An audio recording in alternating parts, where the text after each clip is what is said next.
Hey, Jared Lang here from Advantage Performance Training. Wanted to thank the You in Motion group for coming out last Saturday. We're going to go over the warm-up which we developed for them and which is also good for any of you runners out there. So we're going to start with our activation. So you're going to take your hands right here, toes forward, put it between your knees. You're going to squeeze as hard as you can. And you're going to pull your hands apart, keeping your feet flat on the ground. You're going to come forward and backward 5 times, side to side 5 times. I'm just going to do it quick here for you. We're going to throw some circles in there, then you're going to touch your toes. When you're done there, you're going to do the opposite. You're going to press in as hard as you can, but you're not going to let your knees collapse. So I'm going to press in, I'm going to come forward, backward, side to side in circles once again, and touch my toes one last time. When we're done there, we're going to go on to the next activation. This is called the stork stance. So I'm going to balance on one leg, and now I'm going to press down as hard as I can. Now I'm going to press this way. Now I'm going to press this way.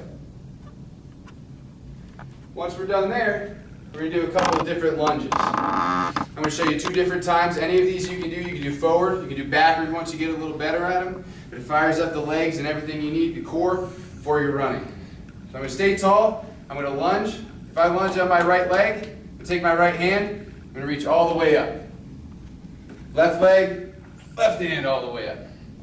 You can do a couple of those, maybe 3 each side. When you're done there, right leg, right hand, eyes follow the hand, nice, slow, and under control. I come back up, and then I do the other side.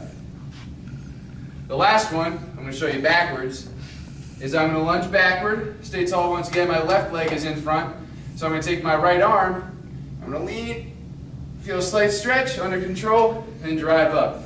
Then I do the other side.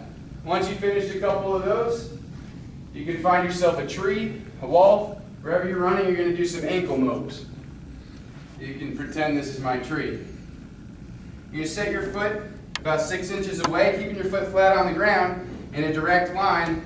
You're going to pump it right into the tree and come back. Make sure your heel stays on the ground. Each time get a little bit closer. Once you finish those, we're going to do hip kicks. Staying nice and tall, making sure my knee doesn't come wider than my hip so I can get my foot up, stays right in line with the hip. I'm going to smack my hands. And then you can do the outsides as well. That's working on the internal and external rotation of your hips. The last thing we have is skipping. So you do these forward and backward as well. When I skip, I go fast. I don't do a slow skip. You can work your way up to it. I pull my toes up towards my shin, slightly lean forward. I'm going to have 90 degrees at my elbows, and I'm going to come from the shoulders as I come through. I'm going to go fast. I'm going to jackhammer the ground forward, and I'm going to jackhammer the ground backwards. Once you're done with all those, you're all set to go run, and you can have fun with it.